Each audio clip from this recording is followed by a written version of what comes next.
Hey, good evening, everyone. Thanks for joining our public information session tonight. My name is Brian Schultz. I'm the Deputy Superintendent for Cabarrus County Schools and in charge of the realignment process for the great fortune that we have of being able to open a new middle school in the 2022-23 school year. That's a mouthful.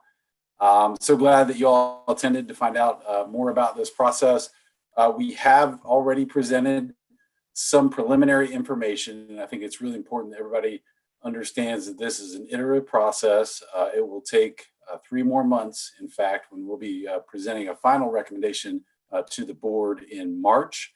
And we will, this is part of the process, the public information session process. We'll start with a presentation, and then we'll have some time at the end for some Q&A.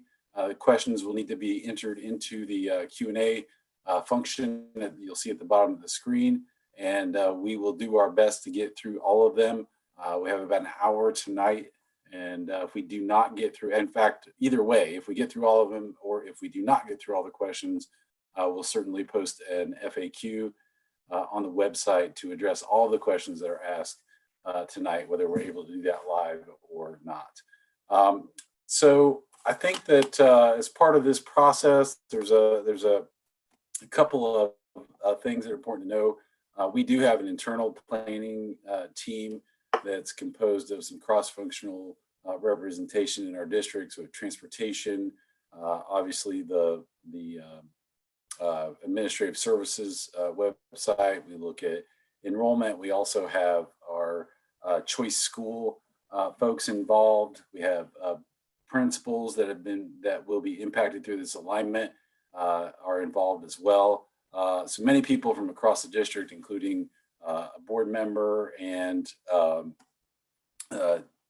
Francis Lane, who you'll meet tonight, who is in charge of our enrollment processes, demographic information, also our GIS information as well. So with that, I'll go ahead and turn it over to Matt Cropper. He'll kind of give you a little bit more on the outline of tonight, and then we will get started. Just know, use the Q&A function, and then also we'll have a survey that will come out after this. So thanks so much, and I'll turn it over to Mr. Cropper. Thank you, Mr. Schultz, and thank you all for participating in this webinar tonight, public information session for this realignment study. We really appreciate your participation and coming to learn more about the process and learning how you can participate. As Mr. Schultz said, we have a Q&A. There is a Q&A section in the Zoom webinar. And if you have a question as we're going through the presentation, if you could type that question in the Q&A there, and then we will look at those questions and go over some answers to those questions at the end of the presentation. And we will also use this information as well as other information we're beginning to compile to put together a frequently asked FAQ document.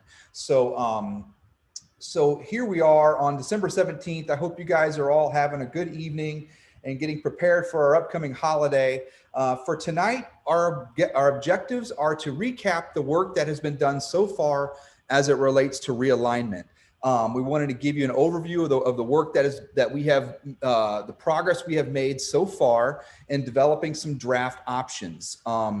We have also developed a scoring methodology to be able to evaluate the options as it relates to the criteria that I'm going to discuss a little bit. And so we're working on doing this process as objectively as possible, with with trying to keep the emotional component of realignment out of this process. And so we're putting tools in place so that we can ensure that everybody is looking at it from the objective lens that we are looking through. We also I want to go over the draft options that we have prepared for tonight. So we have 3 draft options tonight that the group has been working on and drafting in preparation for this evening. And I'm going to talk a little bit about those and show you where you can go to learn more about them and study the maps and things like that. And finally, we have a survey that's developed for this process, for this public information session. And we'd like to show you where to get access to that survey. And we would like to have the public participate in that survey, which we will take back and summarize the data and share it with the different stakeholders in our process. I am Matthew Cropper. I'm with Cropper GIS Consulting, and we are the consulting firm who's been working with the district over the past several months on this process and working with the different the administrators and volunteers and developing options. We have a lot of experience in doing this work with districts all over the country, and so we're honored to be working with you and the district on this process as we evaluate some realignment that's necessary for this district. So why is realignment necessary for Cabarrus County schools? The district is in the midst of opening a new middle school. They have been going through a comprehensive master planning process over the past couple years and have built a couple of schools over the last few years. So there was some realignment that took place in the last few years that brought, and even some of that is being implemented this year. It was implemented this year. Some may ask, well, why wasn't that middle school incorporated in the last realignment study? Well, at that time, the new middle school site was not finalized and was not located.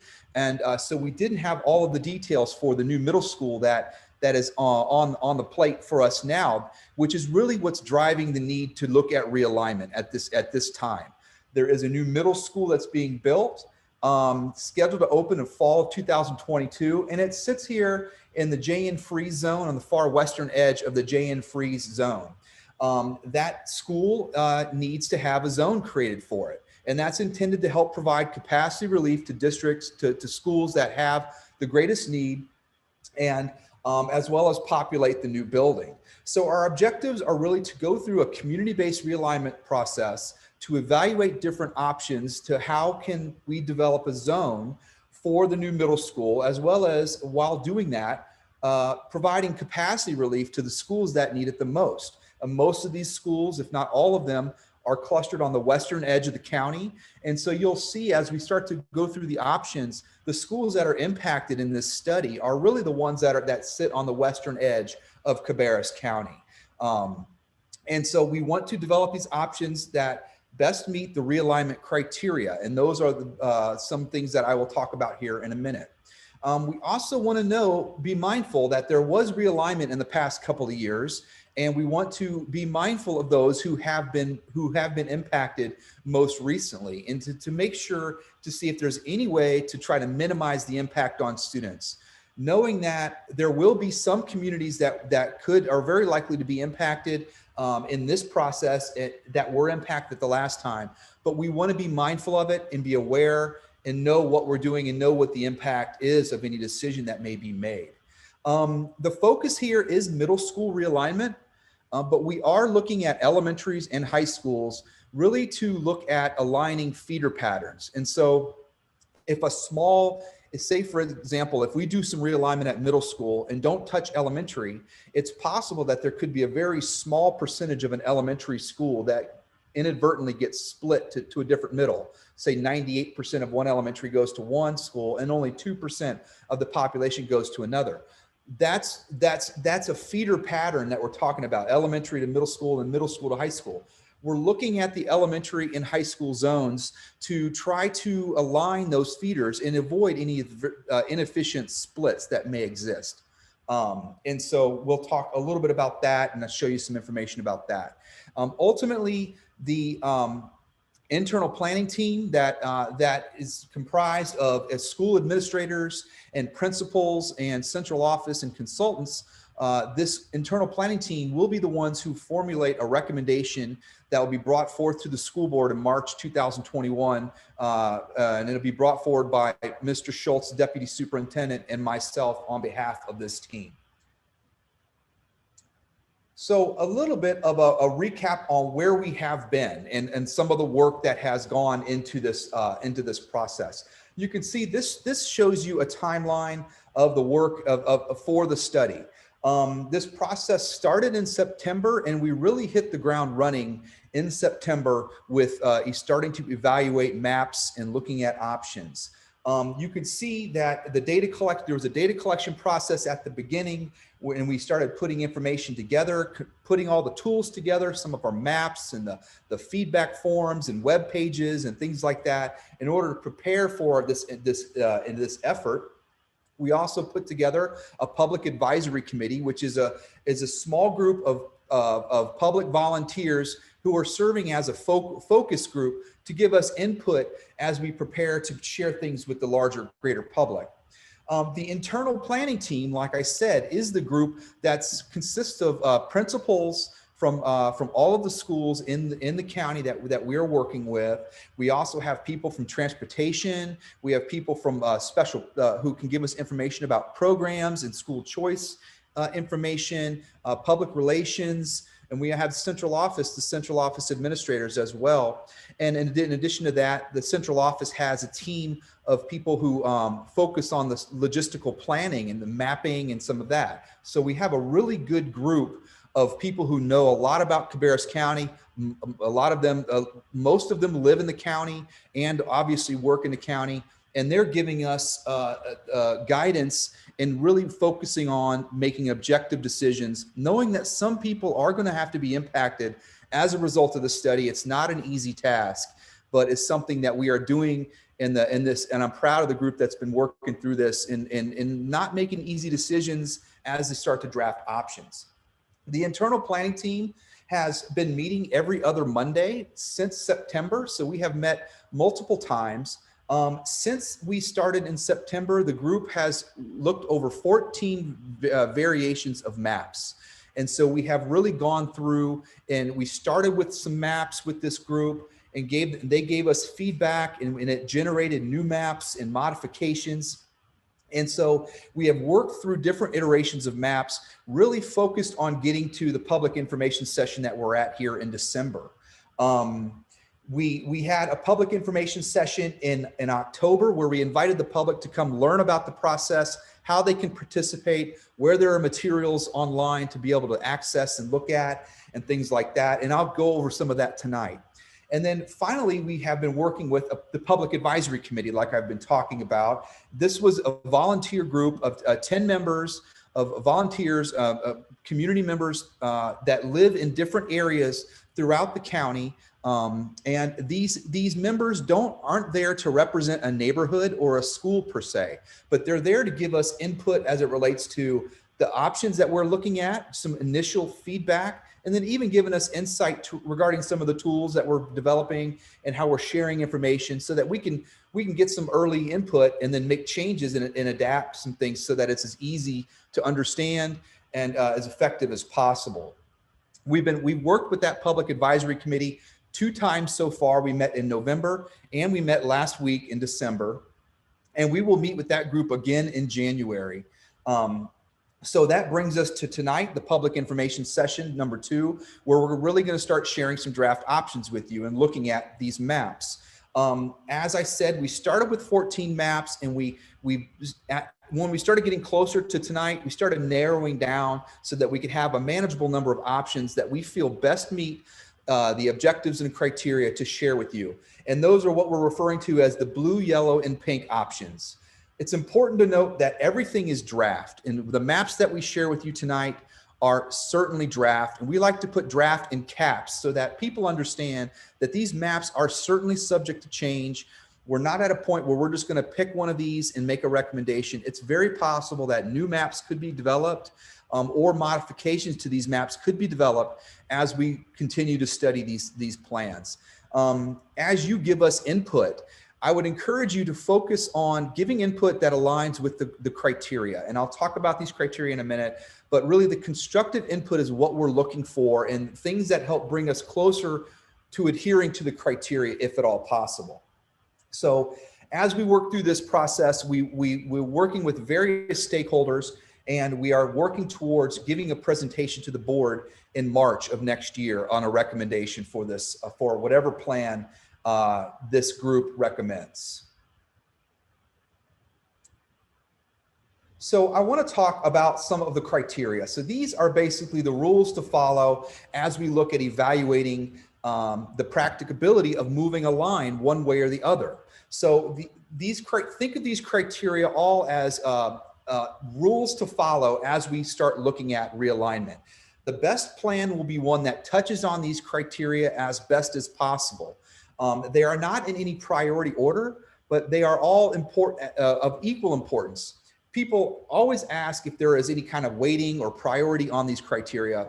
And like I said, they're all weighted equally, although building utilization is always one that rises to the top. And the utilization is very often an objective and a criteria. So balancing school facility utilization is one of our criteria, looking to make sure that there is an equitable amount of space in every single school, and not only be mindful of what we are looking at now based off of students that we know live inside these areas, but also be mindful of future growth potential. And so account for future growth. And in doing that, we have a lot of data from the county on future developments. The school district has been tracking housing on an ongoing basis, and they're providing us with housing information that we're putting on the maps so that we can understand where the housing developments are located, future developments, and how many students are expected to come out of those. And from that, looking at that, we're trying to be as proactive as possible so that we may be able to, we may have to give a school more space if there's a lot of future growth that's planned in that area, or if an area is built out, we may be comfortable giving it a little bit higher utilization. But trying to look at that utilization is an important part. Close proximity. So trying to assign students the closest to their home as possible. And that's something that we are evaluating and studying through with data points. We always say wherever possible, because we cannot always assign students to the home, to the school that's closest to their home. Because if we were to do that and only focus on close proximity, we start to get much further away from other elements of the criteria, like building utilization. If we tried to assign students closest to the school closest to the home, we could have some buildings at 300, 400% utilization. So it's important to look at all of the elements of this criteria and understand that some students could potentially have to go to school at a school that's farther away than the closest school to them. And it's just the nature of where communities are, the density of communities, and where the schools are located and how many seats are available. We're also looking at bus efficiency and transportation. So we have transportation staff around the table talking with us about these things. And we're also calculating distances and the distances of impacted students and things like that, so that we can try to be as efficient as possible as it relates to transportation as we look at developing options. Establishing clear feeder patterns and continuity. So that's what I was talking about earlier. So looking at how many elementary students, what percentage of an elementary school is going from to a middle school. And in an ideal world, we'd like to have 100% of that school elementary go to a middle, and then 100% of a middle go to a high school. But it's not always possible. And it's because of the uneven number of schools at each level and where the schools are located and density of communities. So it's very common to have to split a school as it goes from elementary to middle school. If we do have to split a school, it's best practice to have that school split more balanced, like a 50-50 split, as opposed to a 95% of school going to one middle and then only 5% going to another. You want to think of these, the social dynamics that exist with children and the students, and that if as a student goes to that next level, that they have some familiar faces when they transition to the next level of their schooling. And that's very important. So we're trying to keep feeder patterns in mind, and if at all possible, make them as efficient as we can.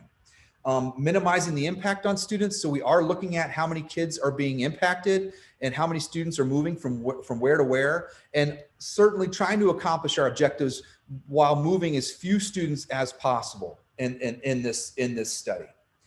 We are looking at other information in addition to utilization and enrollment. We're looking at demographic dynamics of the students and looking at trying to account for the economic, cultural, and ethnic diversity of the schools, and to ensure that schools are inclusionary and not adversely affected by realignment decisions. So what are the demographics of the schools currently? And in any particular option, what are the demographics, and how is that, are we moving things closer to the average as we look at realigning it from this element, or are we getting further away from the average? And so it's with all of these criteria, what we try to do is we try to make the, as we realign, try to better adhere to the criteria and try to improve the current zones and make them better as it relates to utilization or balance of demographics or close proximity to school or feeder patterns.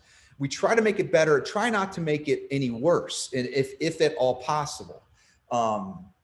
We want to establish contiguous zones. So what we don't want to do is we don't want to go to an area that's overcrowded and pick up a subdivision and have it bust across to another school that where you actually have a satellite zone inside the area, and a small area that's zoned to another school that's within a big zone. We want to have one zone per school as we look at this, and that helps align with the other criteria. And use major roads and natural boundaries whenever feasible to define attendance zones. So try to draw the lines around major highways or railroads or rivers, things that are easy to define as you verbally describe as a zone line for a school. That is usually an ideal situation. And that also helps minimize the number of times students have to cross over things like that, and any type of barriers or any type of hazards that may exist. And like I said, these criteria are in no particular priority or order, and the best plan will be one that touches on these as best as possible. We know that no plan is going to be perfect, and there will be positives and negatives, or pros and cons with any plan that we bring forward or any existing plan that exists. But the best plan will be one that touches on these as best as possible, knowing that there will be some inefficiencies in any plan because there's some things that we just cannot control. So I want to talk a little bit about our scoring metric and our methodology. We have worked through, as we been developing options, we keep putting together statistics and data. So it's around a 50-page document that has a lot of maps and statistics in it. And it can be overwhelming for almost anybody to look at the different data points and try to understand how they relate to each other, try to associate different elements of the data at different points in time, and try to see how they relate to each other. What we've done to help really understand how the options are sizing up to the criteria is we've developed what we call scoring metric. And it's basically a system that evaluates the options. We measure some of the data as it relates for each option and also for the current boundary as it relates to some of the averages that exist. And then try to see how far it is in relation to the average. And so as we develop this, we work at every single school, and we give every school a score from different elements of the criteria. And as we score that, if a school gets a point, or if it gets a score added to it, think of that as more of a penalty point. And so as more points accrue for an option, the higher number of points is indicative of a school or an option that's lesser adhering to the criteria. A perfect score would be a 0. But that doesn't exist because there are always going to be imbalances. But the lower the score, the better the option is adhering to the criteria. So I was going to share these with you and just show you our scores that we're sitting on these with these three options here. So you can see we have the scoring on the left, and we have a little reference key on the right. We always look at the current zones, and then we look at each option. And so you can see here what we've done is we've given a score on different elements of the criteria that we have data that we can measure to see how are the current zones scoring, and then how does each option score. And if at all possible, try to make that score, improve that score for the options, make it better than the current if at all possible, or try to maintain the balance that exists with the current. So I'm going to focus more on middle school because middle schools is the one where the largest number of students are impacted. And you can see here that we've just quantified the number of students that are impacted with any option. And we're not putting that into our scoring method, but we're looking at that separately because that's just a raw number. And you can see the blue option does impact the fewest number of students between the three options. And then as you look at the scores, you can see what the current utilization score is for middle schools. Currently is scored, the middle schools in Cabarrus County are scoring at a 15. And you can see when we look at the utilizations, how those numbers are added up. It's basically any school, if a school is within 0 to 5% of the average, it gets a 0 score. If a school is between 6 to 10% from the district average, it gets a one point. If it's 11 to 20% from the district average utilization, it gets 2 points. All the way up to, it'll get a 4 points penalty if that school's utilization is within 31 to 40% outside, away from the district average. And so we looked at all the middle schools and added up their scores, and currently your middle schools are scoring at a 15.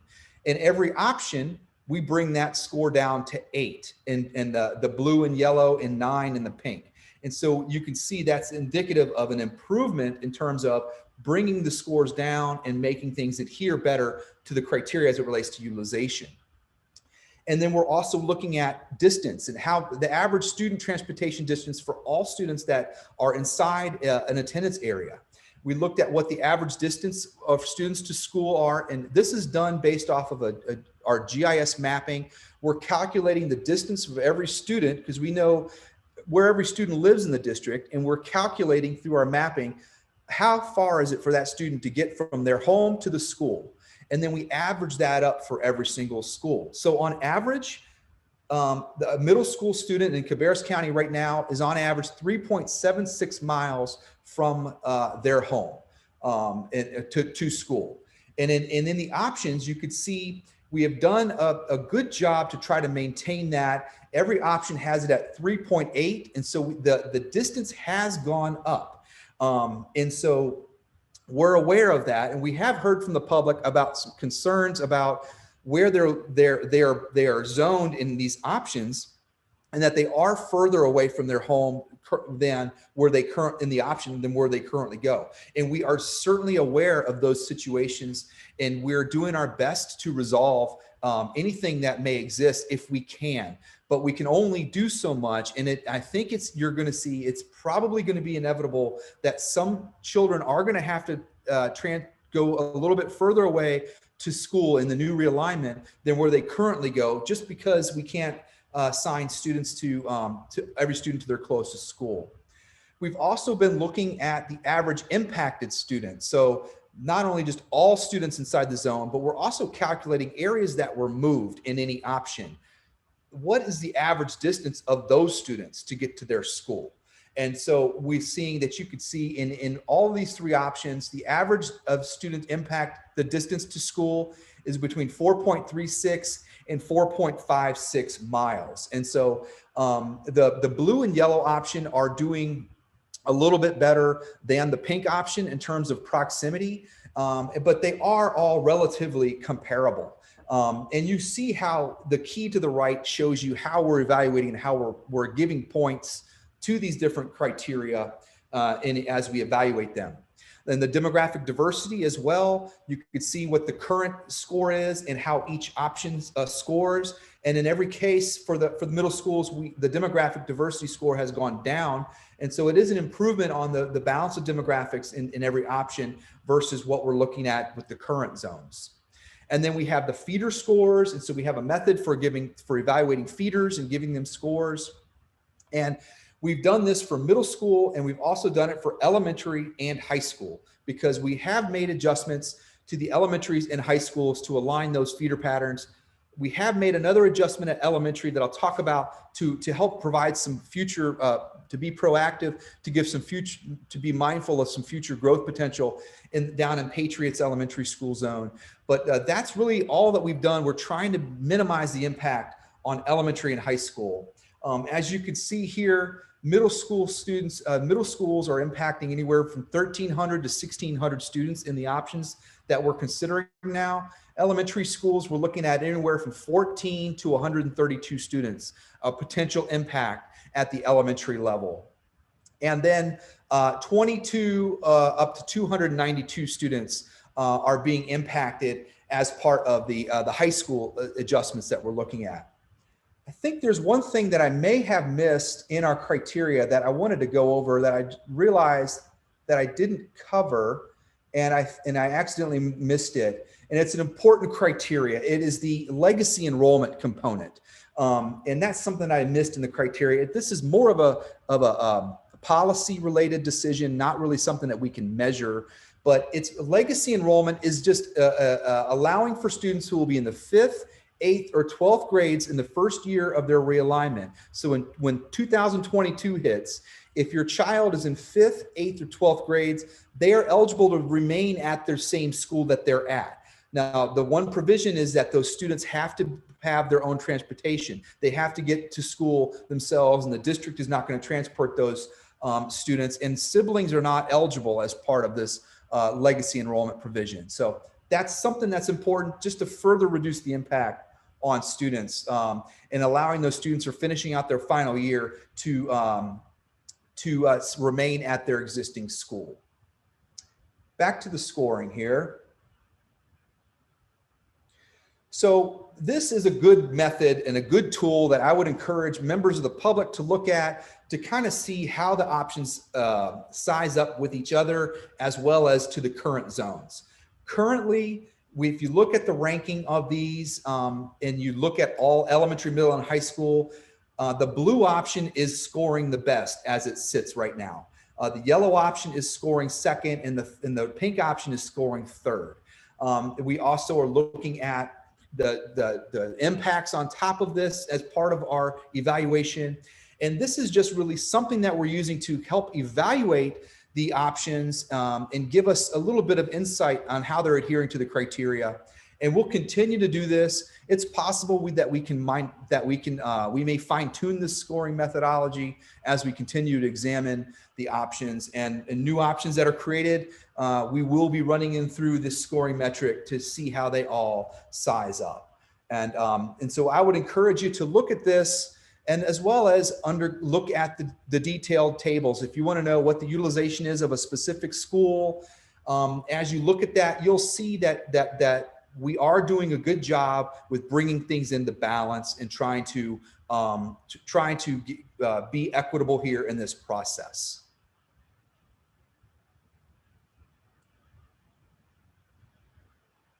So I'm going to go over some of the maps and show you some of the options so that you can understand how the blue, yellow, and pink options may impact your community or any other community in the county, and talk a little bit about that. Before I get into the details of the maps, I'll talk a little bit about how we're estimating enrollment. So when we're estimating enrollment, there's some things that we're assuming.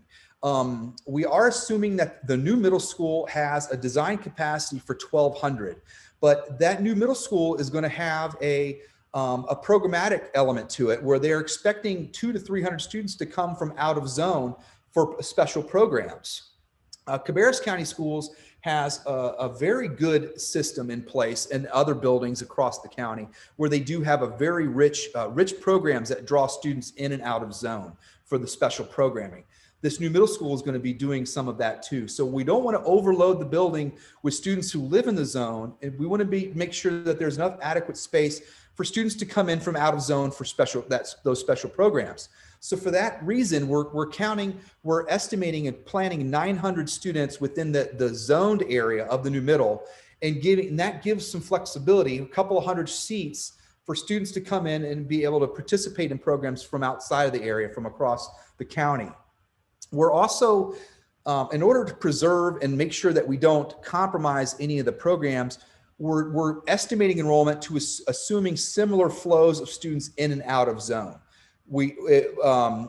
For example, Jay and Freeze is a good example. Jay and Freeze has about half of the enrollment comes from out of zone for the programs that are offered there.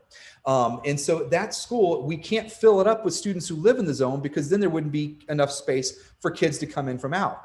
And so we are assuming that the same numbers of students are going to come into Freeze from out of zone from the different school areas. And that preserves that element so that we don't unintentionally put too many kids in a school, and then there are not enough seats for the students to come in from out of zone. We are working off of the September 20th, 2020 database here as we're counting students, but we have been looking at the 2019-20 data as well. And the 1920 data is something that we're looking at in addition to 2020 because there has been an impact on your enrollment from COVID. And the students, enrollment is down this year, and it's down in every district across the country because of COVID and the impact that has occurred over the last several months. So we're looking at what 1920 looks like and what 2020, 2021, so that we can be proactive inside and look at it from a couple of different angles. So I'm going to get into, dive into the maps here and talk a little bit about these. And so, let's see. So this is the presentation that we're giving here. This is something that we do have on our webpage that we're managing for this study. The webpage can be found at the CCS, the Cabarrus County Schools. If you go to Student Realignment, there will be a link to our webpage.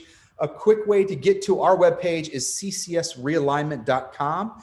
You'll see some links in there for the December 17th public information session. And this presentation is included there, as well as statistics and then other resources, the link to the survey. And then we'll put this presentation is being live streamed, and we will post a copy of this presentation online as well, so that people can come back and watch this after the presentation is done.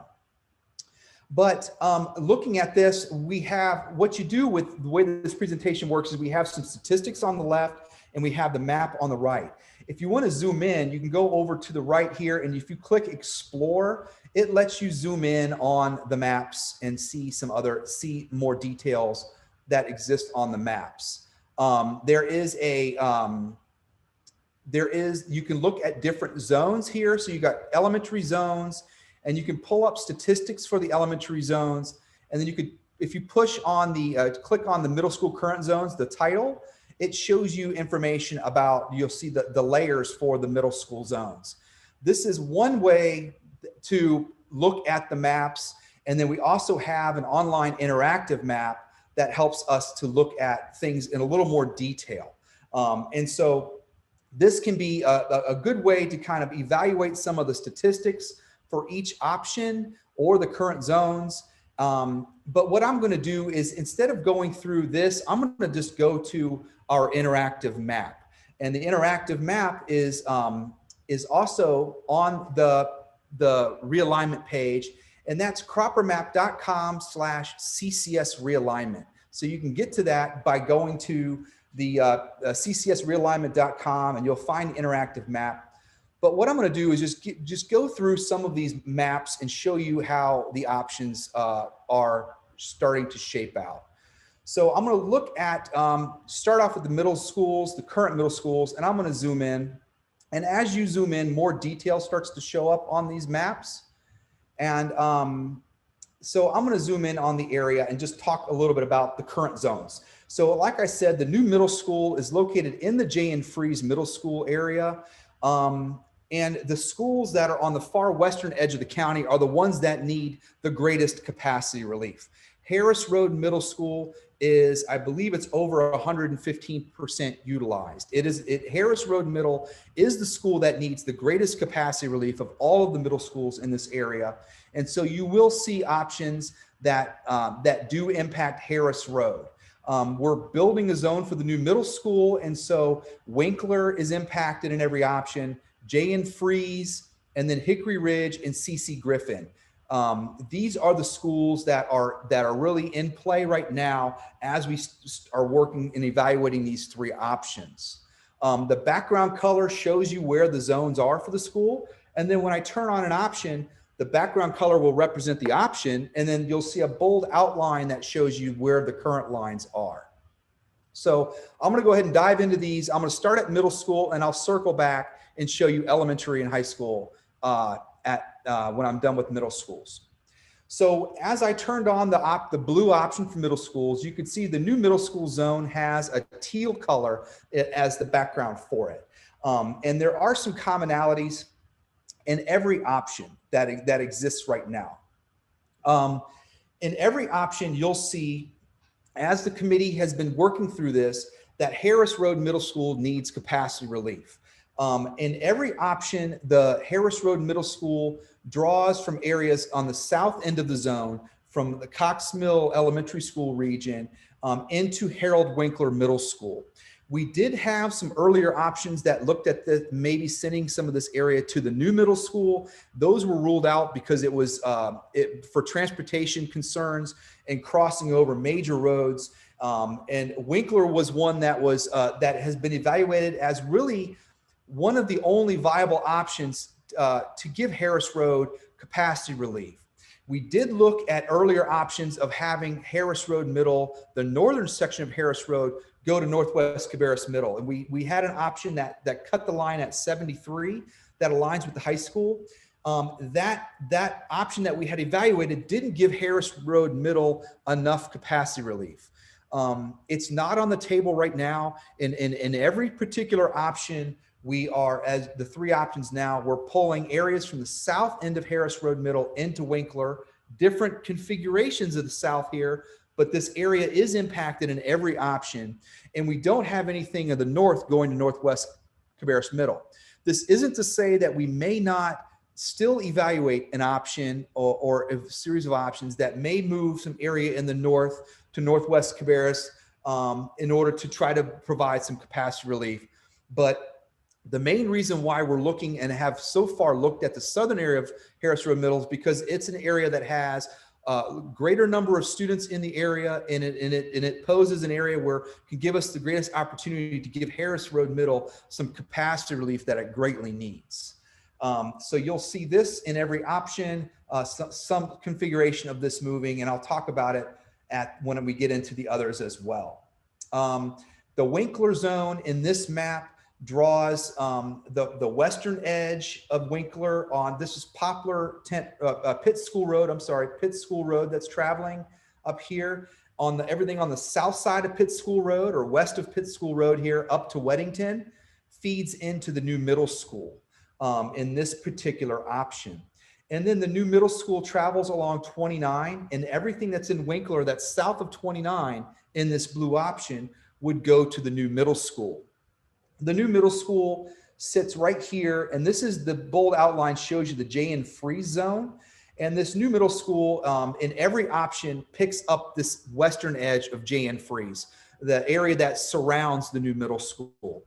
You'll see in this blue option, the new middle school zone line goes to a creek that runs in between just west of Stowe Road. So Stowe Road is not included in the new middle school in this option, and Stowe Road would remain in J.N. Freeze in this map. Other commonalities that you'll see in every map are the northern section of Hickory Ridge Middle here is north of 49 and north of the railroad tracks. This area is fed into the new middle school in every option. And that's done with an element of populating the new middle school effectively and also giving capacity relief to Hickory Ridge Middle and balancing our utilization. This option does have a little bit of a unique look from the others in that this map pulls some area from C.C. Griffin off of Farm Mill Road into the new middle school. And so this is an area that is unique in this blue option that doesn't exist in the others. And then J.N. Freeze picks up some areas from C.C. Griffin off of Rocky River Road to give to balance utilization. Remember, J.N. Freeze lost some students around the new middle school, so we had to add some more students to balance out the utilization. And so we added some students from Griffin to Freeze, because Griffin sent some to the new middle. They needed capacity relief, and then Freeze needed to pick up some students because they lost some to the new middle. And that is if you look at the rest of the district, Northwest Cabarrus Middle School, Concord Middle, and Mount Pleasant Middle Schools are not impacted in this option. As it sits right now, Northwest Cabarrus, Concord, and Mount Pleasant Middle School are not impacted in any of the three options that we are currently evaluating. But not to say that it may not happen, but as it sits now, we are not, they are not on our list of schools that are impacted. Looking at the yellow option these all have very similar configurations of zones. And so if you look at this yellow option, you'll see that the yellow option does extend a little bit further more into the Cox Mill Elementary region and goes into more of Harris Road Middle are pulled out of Harris Road and into Winkler Middle School. And so this option does have a little bit different of a look in that it does draw a little bit more of Harris Road out into Winkler. The new middle school line is following along Route 29. So everything south of 29 feeds into the new middle school, like we showed on the blue option. And then the new middle school line does follow up along Pitt School Road, but it doesn't go all the way to Weddington. It stops short of Weddington. And there's a community here that, that is not included near Carl Fur, where the zone line stops at Clover Road Northwest. But what you'll see here is that instead of drawing the line all the way to Weddington, it picks up more on the east side of Pitt School Road here. In this community, on the corner of 29 and Pitt School Road, is going to the new middle school to make sure that we balance utilization. This option for the new middle picks up both sides of Stowe Road. And so that new middle school zone line stretches more east into the free zone and picks up both sides of Stowe Road, but it doesn't extend south into the Griffin area here. And so Far Mill area communities remain in Griffin in this option. Like I said, Hickory Ridge Middle School, the area north of the railroad tracks in Hickory Ridge, feeds in the new middle school. And this option in every option as it sits right now. Jay and Freeze picks up more students off of 49 to give CC Griffin some capacity relief. And so this is done to balance utilization, give capacity relief to Griffin, and as well as aligning with all of our other criteria. So this is the yellow option. I'll just toggle on the blue real quick just so you can see a little comparison of them. So blue and yellow. And I encourage you guys to look at this interactive map, and it's very helpful. The pink option is one that does have a similar configuration. Really the same communities, mostly the same communities on the south end of Harris Road are picked up in this map, except for some communities off of Poplar Tent Road. And so this does move some areas into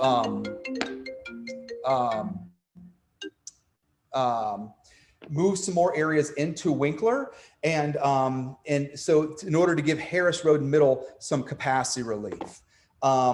This option moves Pitt School Road into goes along Pitt School Road to Weddington, much like the blue option. This area west of Pitt School Road feeds in the new middle out of Winkler, and then the Winkler zone again follows along 29, and everything south of 29 feeds into the new middle school. One difference that you'll notice with this map versus the others is that the new middle school line keeps extending further closer to Concord. This particular map, the new middle school line goes all the way to Old Charlotte Road. And so, and this is an additional look to try to evaluate different options. Jay and Freeze picks up some other communities south of 49 here off of Zion Church to balance utilization and give CC Griffin some capacity relief. And then areas north on the northern section of Hickory Ridge, like I said, north of the railroad tracks, those feed into the new middle school in every option. One other thing I wanted to point out to you that's informative with this interactive map that can help you kind of understand what we're looking at are planning blocks. And so you'll see up here planning blocks. If you hit the plus sign on the planning blocks, you see there's some different options. If you turn on planning blocks, you'll see some outlines. And these are what we're using as the building blocks for realignment. We're moving these areas, looking at these areas to move together or stay together. Within these planning blocks, you can look at information such as 6th through 8th graders, the number of 6th through 8th graders that live inside each of these planning blocks that attends their zoned school. And so it may take, when you first click on it the first time, it may take a second to load up the numbers. But once it refreshes, you'll start to see some labels pop up with the numbers of students. And so you could see 104 kids in this planning block, 83 in this one, 6th through 8th graders. And this can help you understand how many kids are coming from different areas that we're looking at moving, and maybe help you understand on why we may be moving one area or another. So I'm going to I want to talk about the elementaries, and then I'll get to the high schools. Like I said, the elementary schools we're looking at a minimal impact at the elementary school level. So really looking at aligning feeders and providing some capacity relief if at all possible. Really the only area that is in play right now for elementary adjustments that we're considering is down in the Harrisburg and Patriots areas. If you look at the blue option, the Harrisburg community currently follows along 49. And in our maps, what we're looking at is aligning the Harrisburg and Pitt School Road zone with the railroad tracks. This helps align with the feeder patterns and also helps with utilization. You'll also see in this blue option that communities off of Far Mill Road that are currently zoned to Patriots Elementary, they are being fed into Harrisburg to give Patriots some future capacity relief. We have information in here on the developments, and if you were to look at the development data, you would see that there's a large number of developments that exist in the Patriot zone that have a high potential of adding more students to schools across the county. But Patriots is one that has a high concentration of future developments that are coming online.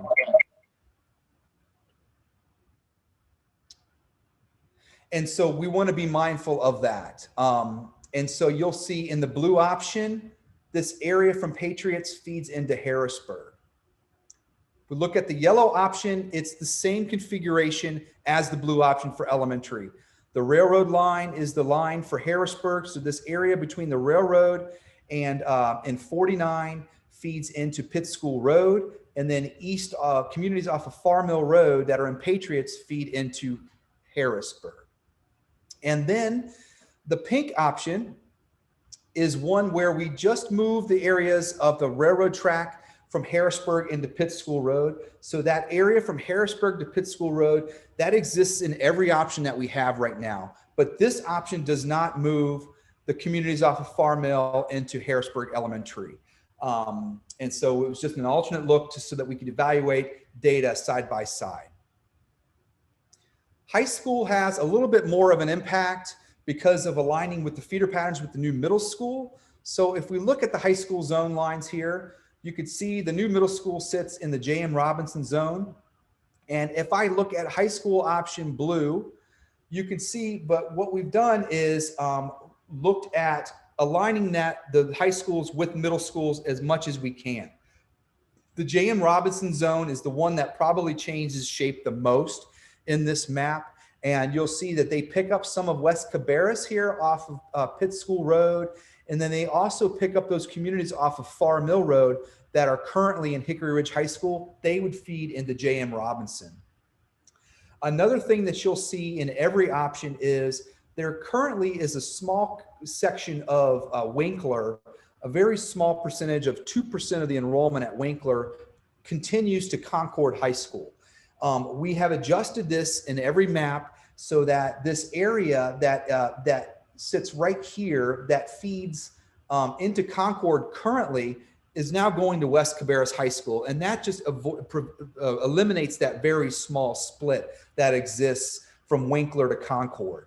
And looking at the rest of the zones, other than J.M. Robinson, Hickory Ridge High School, there is a small section here that's coming out of Central Cabarrus High School.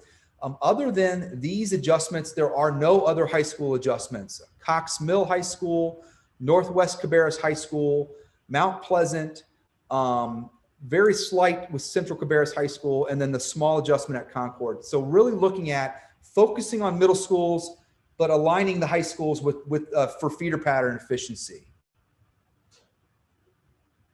The yellow option for high schools does the same, that area for Concord, but other than that, the yellow option just goes, moves the zone line for J.M. Robinson down to the railroad tracks. And that's one where we did for the elementary adjustment. That is also follows for the high school to align feeder patterns. But again, that and the Concord change are really all we're looking at here for yellow. Slight adjustments to align with feeders is much in trying to minimize the overall impact. And then the pink option is identical to the yellow in that the J.M. Robinson stretches from 49 down to the railroad tracks, and then the little section from Winkler to Concord stays in West Cabarrus now. This area does not go into Concord. And that is the extent of the high school options. So I think I've given a pretty thorough review of the maps as they're drafted right now. I know that we have a good number of questions that I want to get to here soon. Before I get to that, I just want to finish out the presentation that we have, and then we'll open the floor for some questions, okay? So what are our next steps? And so next steps for us are to really have a survey for you to fill out. And so that survey is located on the CCS Realignment webpage. And that survey is going to stay open all the way through the new year. And so after the new year on January 3rd, we're going to take that survey down, collect your input, and put it into a report that we're going to share with the stakeholders, with the internal planning team, and start evaluating your feedback and back to the maps and looking at what adjustments that may be needed, or creating new maps, or possibly refining and modifying these maps. We're getting back with the Public Advisory Committee at the end of January, and then we are expected to give a presentation of final recommendations to the board in March. And so that's the extent of some of the things that we're looking at now and some of our next steps.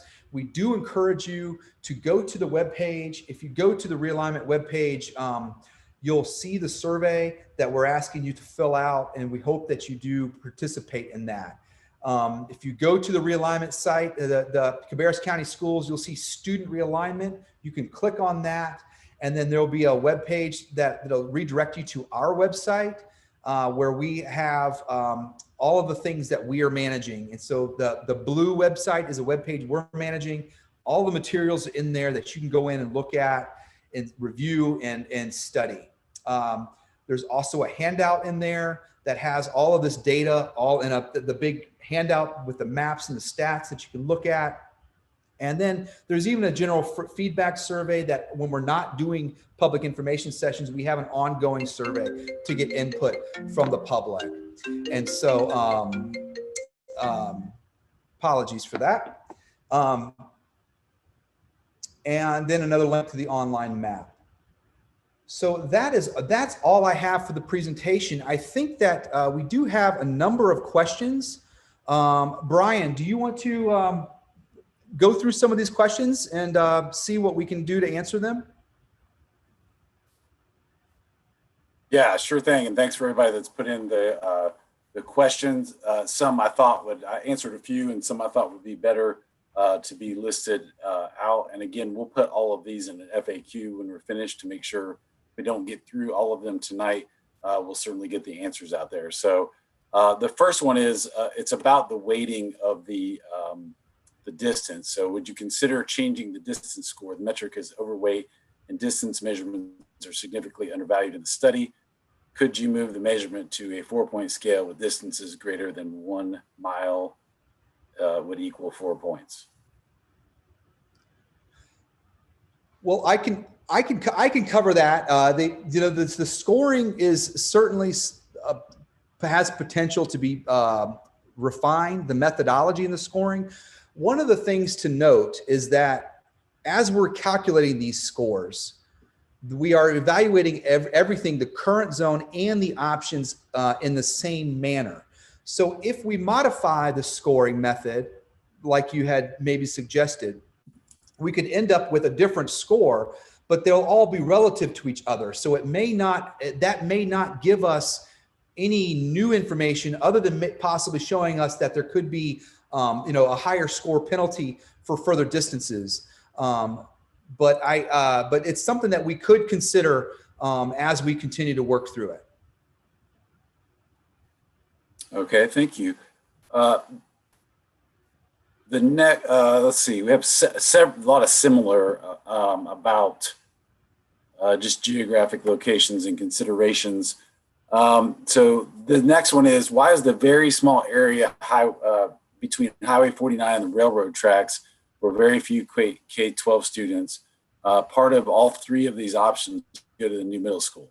This area is geographically closer to Hickory Ridge Middle and is much more difficult for buses to cross Highway 49 and back. I think that question is posed, and I think that certainly is you have a viable question there. And what I would say is that's the kind of thing that we will be looking at as we evaluate the questions that are asked and continue looking at the options.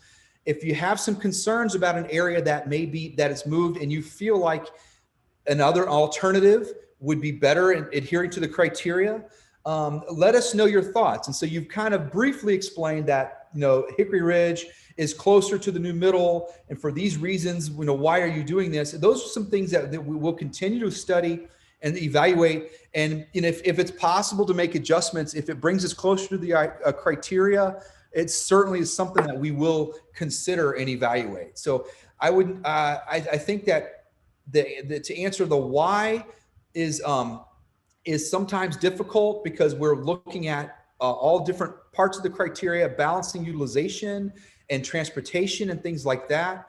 But I would just say that that's a good question to ask, and it's something that we will continue to study and see if maybe there's an alternative that could be considered. Okay, we have another one. In the scenario when two subdivisions are equally close to a middle school, what are the points in favor of taking one subdivision out while retaining another one? Okay, so the two subdivisions are equally close, then we're evaluating everything holistically, and so there are multiple factors and elements that come into play as we look at this. Proximity is one of them, and how close are the schools? And if there are two subdivisions that are the similar proximity to two different schools to give capacity relief, we're looking at that. Next thing we look at, how many kids live in each subdivision, and moving one versus the other or both, what is the resulting utilization? What elementary and high schools are those areas going to? And if we move one or the other, what would the impact be on those feeder pattern splits? And if we move one, do we have a better balance of feeder pattern splits, or are we getting further away, more of a small split? And what are the demographic implications of moving an area one way or the other? The growth potential in different regions. And so all these different factors come into play as we're looking at one versus the other. And very, very rarely is there a trade-off where it could be one versus the other. Usually there's some element of the criteria that leans to support a notion of moving one versus another. But I mean, it's always possible that could exist. And it's just something that you as members of the public keep giving us input, and we'll continue to explore the options and see if an alternative could be developed that yields the same results. It's something that we will consider. Yeah, so we did have several questions about why wasn't a school built, closer to the Cox Mill area, closer to Cox Mill Elementary, closer to Cox Mill High, and essentially we work with the county, so the county. The Cabarrus County government funds all school construction and all land acquisition. And so we do have a director of construction in Cabarrus County Schools who does work with our Cabarrus County commission and then some of their staff to identify properties that are suitable for building. So we look at a lot of rock in our ground across Cabarrus County. So it has to be suitable to build. Has to be, the cost is definitely a factor. The acreage is a factor. We look for about 20 acres for an elementary school, 40 to 50 for a middle school, and 85 to 100 for a high school. And when you start looking around Cabarrus County, even in areas that are less populated, land is being purchased up very, very quickly, as you could see from the building proposals and that are out there now. There's tons of land that has been purchased, and so to find something that's suitable with enough acreage is a challenge for sure. So somebody asked specifically about the park that's going up. Why build a park and why build a school? Well, sometimes we don't get to make those decisions, but the county commission sometimes makes those too. I do know that park going up next to Coxmill Elementary was about a 20-acre site, which is not large enough for a middle school site for what we look for. So the next question is, what are the objective reasons that students are being pulled from west of I-85 to go all the way to Winkler instead of students who are east of I-85 and south of 73 and much closer to Winkler? Then students west of 85 and north of 73 go to Northwest Cabarrus instead of Harris Road Middle School to adjust building utilization. None of the three maps consider this option. Minimizing change for those who have experienced it in the past few years is not a valid reason to overlook logical options. So a lot of questions circled around those issues of proximity, whether going north or going south. And so do you want to address that a little bit, Matt?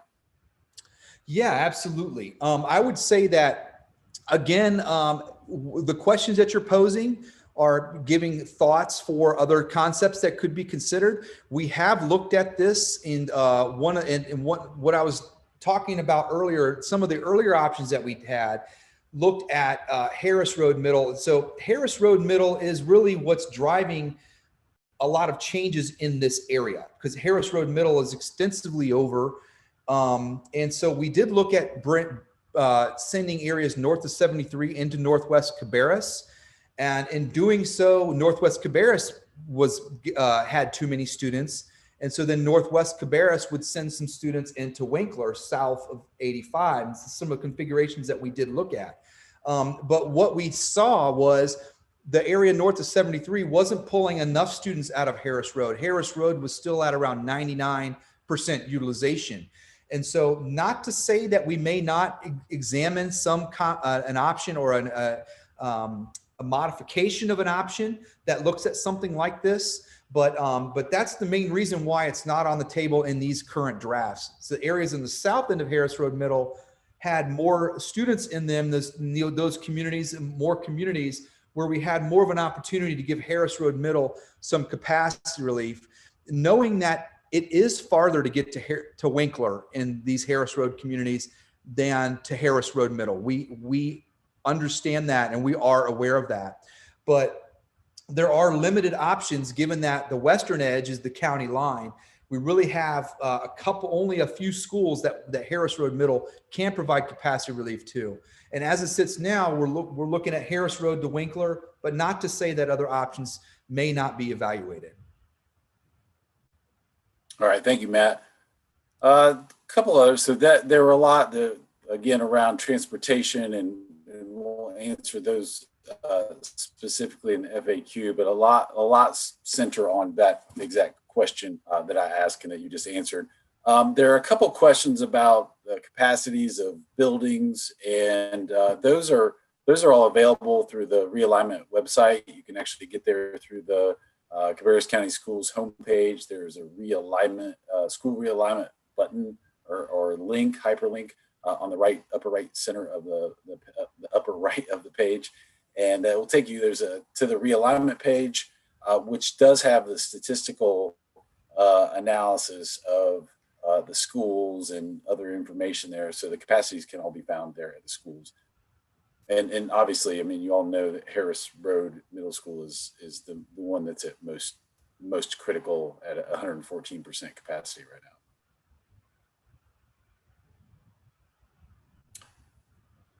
now. Let's see. So I would like to know whether Highland Creek and Christenberry neighborhoods have been removed from Harris Road in every option. So that, again, there are probably 3 or 4 questions specific to that. I know that's kind of in the answer to that's kind of embedded in what you just stated, Matt, but anything further on that specifically about Highland Creek and Christenberry? I do know that we have heard from many community members in that area over concerns with distance. And I would just say keep providing your input, and we're aware of your concern. As it sits now, you're right. These communities are in all 3 options, but again, and not to say that they won't be, but this also not to say that they will always be. It's just as we're evaluating drafts, things are subject to change, but as it sits now, that does exist in every map, and in keeping those in. Putting more students in Harris Road just brings it back up closer to an overcrowded situation that exists there right now. Okay, great. We had a question about the social emotional. Are we considering the social emotional well-being of the students? Absolutely, we do that on a 24/7 basis. Our counselors, social workers, school psychologists are all really skilled in building emotional health and resilience in middle school students.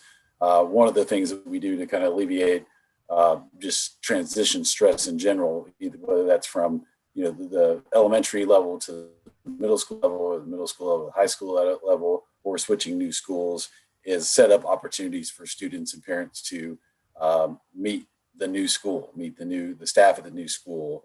We did that when we did some realignment with Cox Mill Elementary last year. We set up opportunities for students and staff to meet for students and parents to meet the staff at both of those schools. So we'll continue to do that and continue to support now more than ever. That is really, really an important piece of what we do as educators. All right, I had another question. If my child is going to the 8th grade in the 22-23 school year, do they have the option to stay at their current school?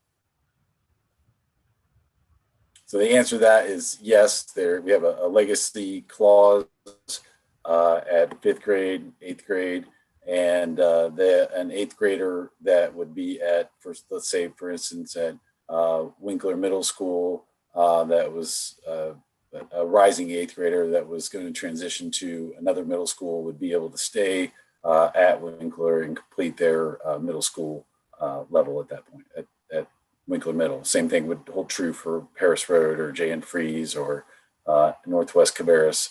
If they were positioned to rezone to go to another school, they would be able to stay at that school if they're an 8th grader. All right, let me see if the question here is the number of students by planning block available. How do we access that information? Yes, that is available on the online interactive map. It's a croppermap.com/CCS realignment. And that's available on the realignment webpage. You'll see a link for the interactive map, and you can go on there and you can turn on, there's a plus sign for the planning blocks. You hit the plus sign, you can turn the layer on, and then you can toggle on different layers. So this is looking at 6th through 8th graders. You can turn on the K through 5, different levels to see some labels of how many kids are living in those. That can help inform you on how many kids live in different areas.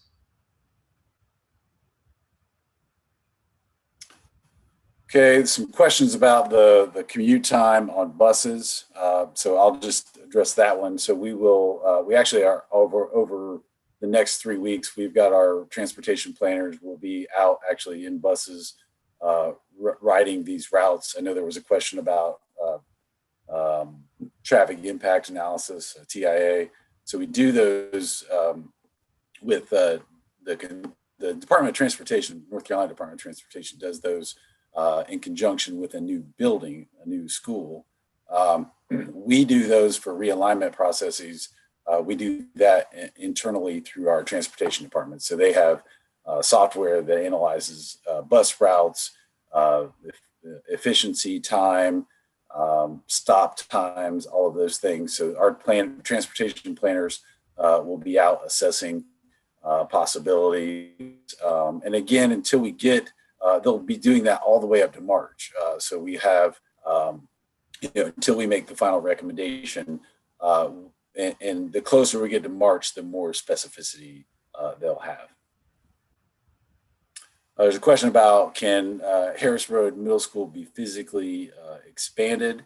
So there's always questions about adding on to buildings. I guess in the technical term, anything like that could be done. There is a question of, how large is too large sometimes for schools. And some people, say, well, I went to a high school that had 5,000 kids. You can build them that big. And some people say, well, don't build a high school over 1,000. So there have been a lot of studies done on that, but we typically don't like to get over 1,200. We're obviously at that with Harris Road right now. The bigger the school gets, we feel like the less sometimes it can become too large for some students. So that is really not an option at this point to physically expand Harris Road Middle School. The question about, with all the new homes being built in the Cox Mill area, there will be another capacity issue by the time the new middle school is built. Has that been considered? I wouldn't want my child realigned twice for middle school. Do you want to talk a little bit about the growth, Mr. Cropper, and what you've looked at? Yes, we have been studying the growth developments and the developments throughout the county, and looking at how many lots are available, how many lots are left for development. I know Frances Lane from the county has also has been tracking the developments, and she does on an ongoing basis, and she gives us updates for new development data.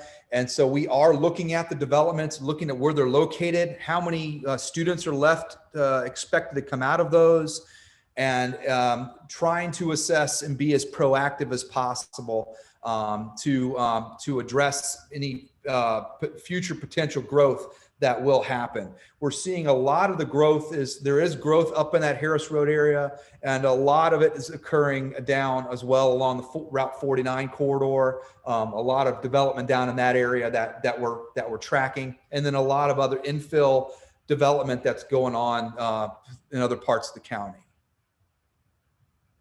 Okay, we also have lots of, and maybe this is something we can also place on the realignment site, Matt, is that we have we used to call it a 10-year plan. It's a little difficult to assign time to it, but we have a Cabarrus County Schools facilities plan that, in my opinion, would probably take us out 10 to 12 years if fully funded. And again, our funding comes directly from the county government. So we have presented a plan to them. We did a joint meeting with the Cabarrus County School Board and the County Commission back in, well, I guess it's been 2 Octobers ago at this point. So just a little over a year ago, that has essentially a sequence, not necessarily a time with it. So we've been asked several questions about, well, what schools are next on the list to be built? So really next on the list to be built and or renovated, we've got R. Brown McAllister Elementary School is kind of next on the list. It's planned to be expanded. It holds about 400 students right now. We'd expand it to about 800. And then Northwest Cabarrus High School would quickly follow that. We do have quite about 100 acres of land up near, it's farther north than the current Northwest Cabarrus High School. And that would actually be built for a capacity of around 1,800. So that land has been purchased. And that would be the next high school in the pipeline. So you think about like the northern end of the county that will obviously attract more students from the current capacity, which is around somewhere around 1,300 that we have. So it would open up more seats there. And then it's kind of a domino effect of what happens there in the current Northwest. So the new Northwest High School would be remodeled and become a larger capacity Northwest Middle School. Current capacity there is under 1,000. So it would be built for a larger capacity. And then the current Northwest Cabarrus Middle School would actually be renovated for a new elementary school in that area. So we still have some planned relief in that in the northern part of the county.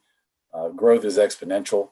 It has always been a challenge to keep up with, and funding has to keep up with that as well. So we do have a plan that kind of builds out Central Cabarrus. Also, currently, the county government is looking for land to build a new replacement for Central Cabarrus High School, which is a little south of. They're looking for an area south of the current Central Cabarrus High School to replace and upfit a high school there. So there are some long-term plans in terms of buildings in our district, and there's also been some demographic analysis in terms of the build out and the number of students in our district, and of course COVID makes that kind of a demographer's nightmare and dream all in one. So it certainly COVID does kind of skew it right now, but we do expect the growth to continue. All right, let's see. So lots of questions about the just Mandarin language programs in general. So we do have Mandarin immersion, Spanish immersion in our district. And we don't have one middle school that actually feeds or receives students into one middle school language immersion program that could potentially handle two languages, not just one. And so the proposal is for the new middle school to be that school choice option. We're reserving somewhere between 250 to 300 seats for the language immersion program at Roberta Middle School. And so that would be where those programs would feed into in Cabarrus County.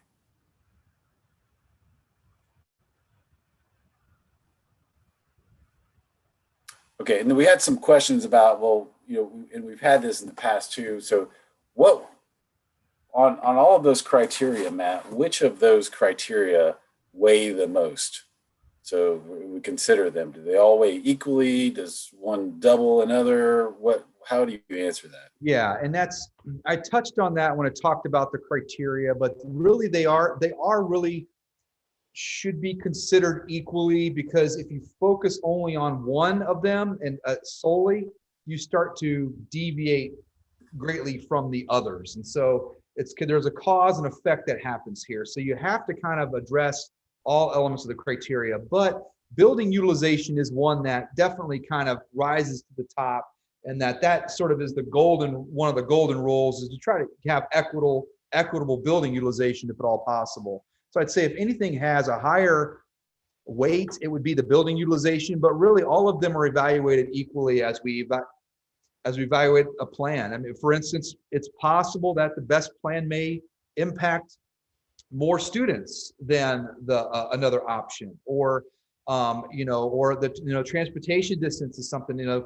There's elements of option to option, and then there's also comparison of the current zone to the option. And in some cases, we will see that there is an impact on that as it relates to transportation, which is a hot topic here. A lot of concern from people that some communities are going to have to go further to get to school in order to give Harris Road Middle some capacity relief. And if you look at Harris Road Middle, if we send south to Winkler, or if we send the north to Northwest Cabarrus, either way, it's going to end up with a longer commute. And so it's just something that we're continuing to evaluate, but I'd say that they're all relatively have equal weights as it sits now.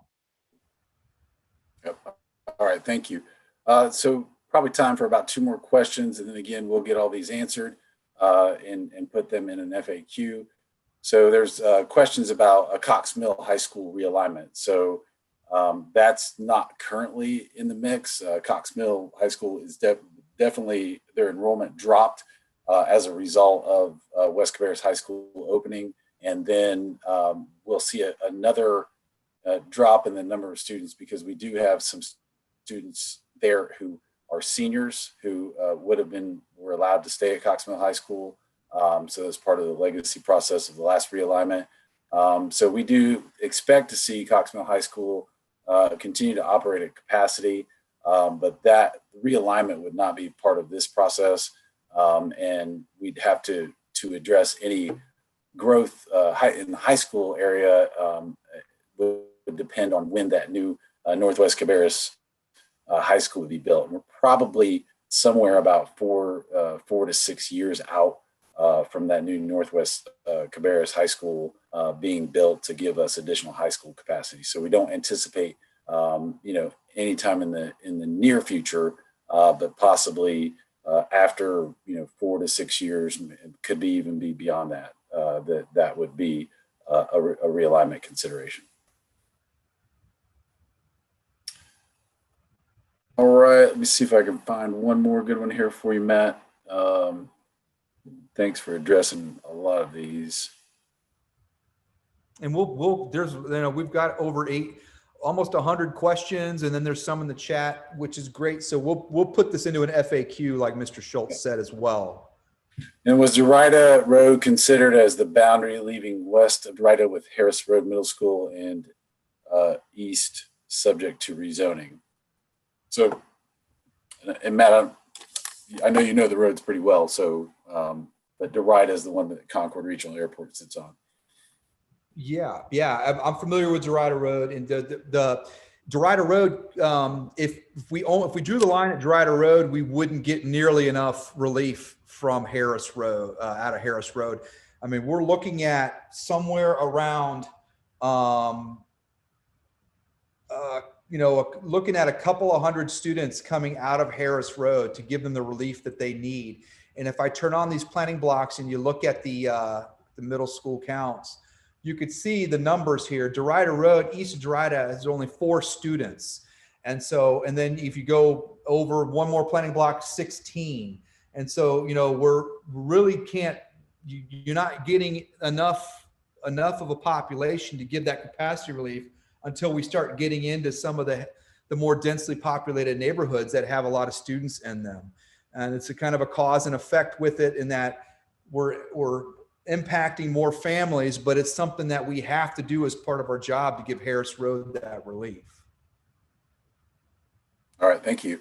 With actually a recommendation that somebody made, but I did want to make a point of it, is that somebody said, well, here's a solution to our growth. Let's stop building all our overloaded areas. And, unfortunately, the school board and the and school staff don't have the authority to do that. So our county commissioners and city councils certainly make all the decisions about growth, and it definitely is a fine balance, I'm sure, for them in making those tough decisions about when to allow a building project to proceed and when not to. So and that's where the voices, just like here, everyone on here listening and watching, have to make your voices known about that at the county and city level as well. All right. Anything else, Matt? I'll just say before I turn it over to you, is that again, this is an iterative process. Your feedback is really important. It's why we're doing these public information sessions. Fill out the feedback forms. We're also, if you do send an email to the superintendent of the school board, we look at those and consider those as well. And, fill out the forms, give us your feedback, and those things I promise you will be taken into consideration. And again, this is a difficult process all the way around for people that love their schools, and for, staff as well. And we love our schools, and we are dead set on creating a brand new school that is a great school as well. So with that, Matt, I'll turn it over to you. Well, yeah, and that's I just wanted to thank everybody again for your active participation in this and asking us questions to make sure you're clear, and anything that you've had, we will listen to you. We do want to study your feedback, and this is not just a placeholder here. We're really interested in wanting to get you your input and seeing if it could possibly drive some changes. And the survey closes on January 3rd, so you have the whole holiday break to fill it out. And I would encourage you to tell your neighbors and friends that they can also go online. By tomorrow, we'll have a YouTube save of this presentation so people can go look at it. And I just hope you guys all have a happy and safe and happy holiday. And thanks again for your help. All right. Thank you so much. Happy holidays, everyone.